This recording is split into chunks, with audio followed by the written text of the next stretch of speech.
আজ আমি বানিয়ে দেখাবো সর্ষে পাবদার ঝাল। এর জন্য লাগবে কালো সর্ষে, সাদা সর্ষে, কাঁচা লঙ্কা, কালো জিরে আর ধনেপাতা। আর সর্ষেটা আমি কাঁচা লঙ্কা দিয়ে আর নুন দিয়ে বেটে রেখেছিলাম। এবার আমি পাবদা মাছগুলোকে নুন, হলুদ আর কাঁচা সর্ষের তেল দিয়ে ভালো করে মেখে নিলাম। এরপর ফ্রাই প্যানে তেল গরম করে তাতে একটু নুন দিয়ে দিলাম যাতে মাছগুলো এমনি ছিটকে না আসে।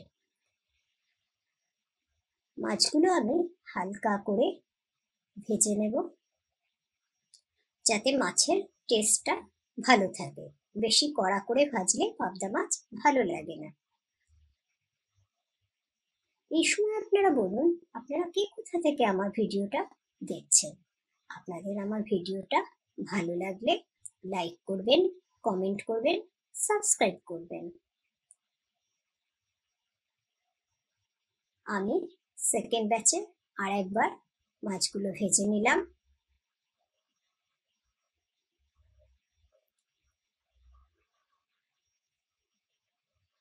আমি এখানে সাদা সর্ষে আর কালো সর্ষে দিয়েছি। আপনাদের ইচ্ছে করলে আপনারা শুধু কালো সর্ষে দিয়েও মাছগুলো করতে পারেন।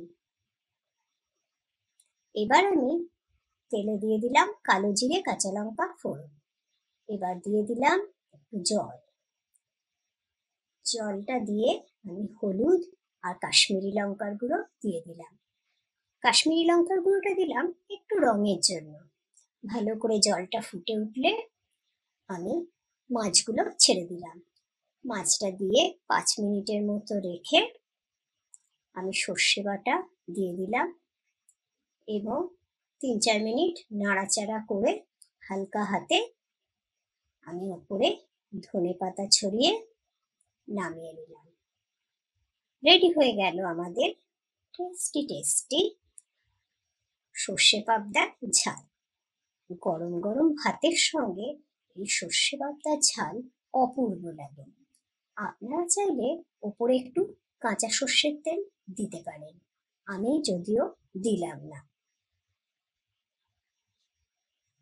দেখুন বন্ধুরা, অপূর্ব স্বাদের সর্ষে পাবদার ঝাল রেডি হয়ে গেছে।